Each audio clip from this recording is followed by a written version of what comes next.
In sports, you don't always have to be the big talent or the physical freak.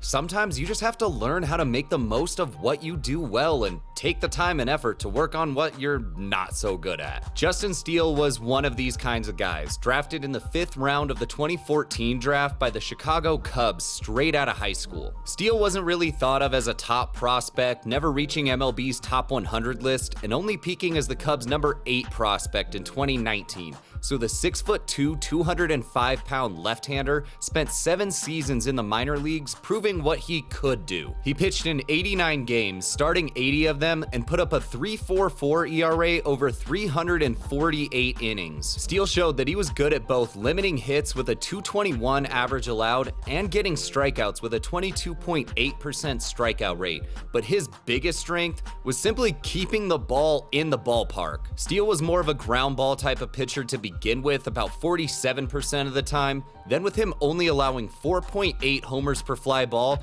he was only allowing a home run in 1% of at-bats during his time in the minors, which, for reference, MLB average this season is about 3%. Now this was obviously his biggest strength, but where he struggled was with walks. Even though he was in the zone about 65% of the time, he still had a walk percentage of 9.5%, so he was just giving up too many free base runners. So by the time he was ready to make his debut in 2021, Steele was a pitcher who was absolutely refusing to give up the long ball. He'd get his strikeouts and was pretty tough to hit, but he was also going to give up some extra walks here and there as well. Now when he made his debut in 2021, Steele got off to a bit of a rough start, pitching in 20 games, starting 9 of them with a 4.26 ERA and a 5.52 FIP in 57 innings, which earned him negative .2 FWAR. Now when he first broke into the majors, Steele was more of a 4-pitch kind of guy, throwing his fastball about 45.5%, a sinker 20.5%, slider 16.5%, and curveball 15.5%, with a changeup in his back pocket as well. He was still getting his strikeouts with a 23.8% strikeout rate and limiting the base hits with a 231 average, but it's those walks that were still the big problem here for him. He walked 10.9% of the batters that he faced this year, ranking him in the 19th percentile, and really struggled to get ahead early in counts, only getting a first pitch strike 57.7% of the time. So hitters could get ahead early in counts, and especially with him struggling with his command, they could sit back more and look for a mistake that they could take advantage of. And this is where we saw his biggest strength in the minor leagues be a huge problem for him. Hitters completely took advantage of the mistakes that he was making, hitting 26.1 homers per fly ball off of him, and Steele gave up home runs in 4.8% of at-bats this season. Now just like in the minors, Steele was still more of a ground ball pitcher with a 52.2% ground ball rate,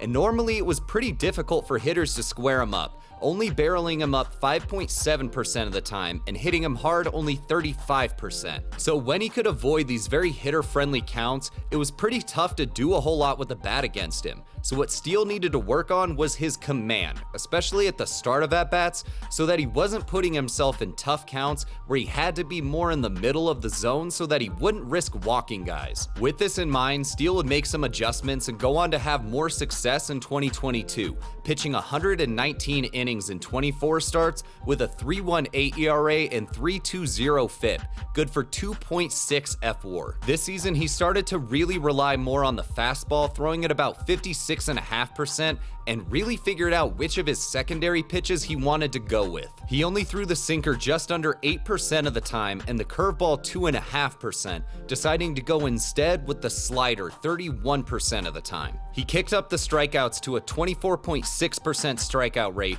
but gave up a couple more hits with his average allowed going up to 242. This was because we saw him getting in the zone more often this year, up to a zone percentage of 51.6%. And even though it was still below league average, he upped his first pitch strike percentage to 59.8%. Throwing more strikes and getting ahead in the count more helped Steele avoid the mistakes that he was making in his rookie year, especially with him still getting ground balls at a 51.8% clip, only getting barreled 3.9% this season and hit hard 33.7% of the time. Giving hitters less chances to do damage against him, he got his biggest strength back, giving up only 8.7 homers per fly ball and dropping his home run percentage down to 1.6%. So once again, he was keeping the ball in the ballpark and limiting major damage against him, making opposing lineups have to string together hits and walks to be able to put up runs because they weren't going to be able to do it with one swing. Now, he was still struggling a bit with giving up quite a few walks, 9.8% of the time, which put him in the 24th percentile, so this would still be a big part of his game that he needed to address. But after his first taste of the major leagues, where his weakness kept him from even being able to use his biggest strength,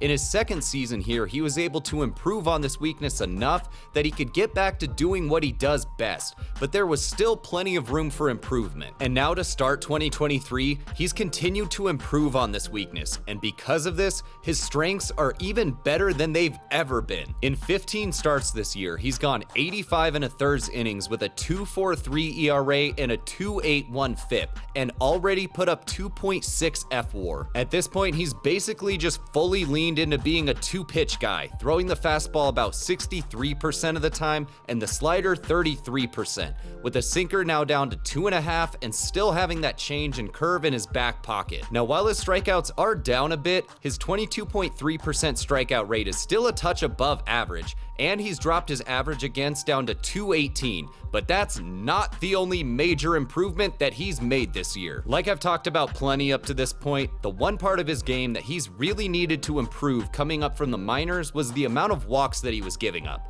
And now this has gone from a huge weakness to a big strength in his game. This year, Steele has only walked 5.6% of the batters that he's faced, putting him in the 88th percentile, and he's continued throwing more strikes with a 52.1% zone percentage. But it's not just that he's throwing more strikes, he's been throwing even better strikes. He's finally throwing more first pitch strikes than average, up to 63.6% of the time, and he's been avoiding the middle of the zone with an edge percentage of 44.7%. Starting more at-bats ahead in the count, throwing more strikes, and putting them where it's harder for hitters to hit has not only made him stop walking too many batters, but now he's back to being absolutely elite when it comes to home runs. Hitters aren't getting as many chances to do damage against him, and he's dropped his homer numbers even more, giving up only 3.8 homers per fly ball and a home run percentage of 0.9%. Add this on to the fact that he's still one of the better pitchers at getting grounders 51.9% of the time,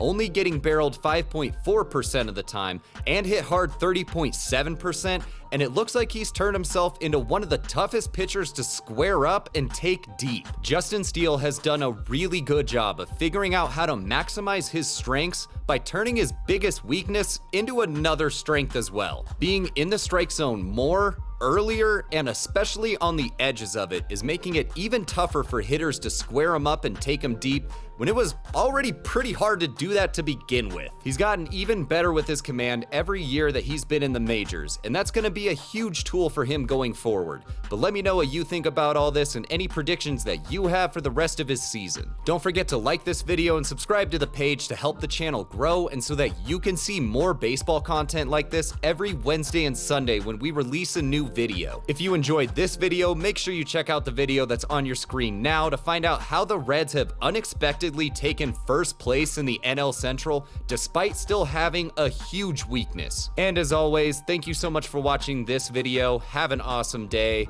I'll see you later.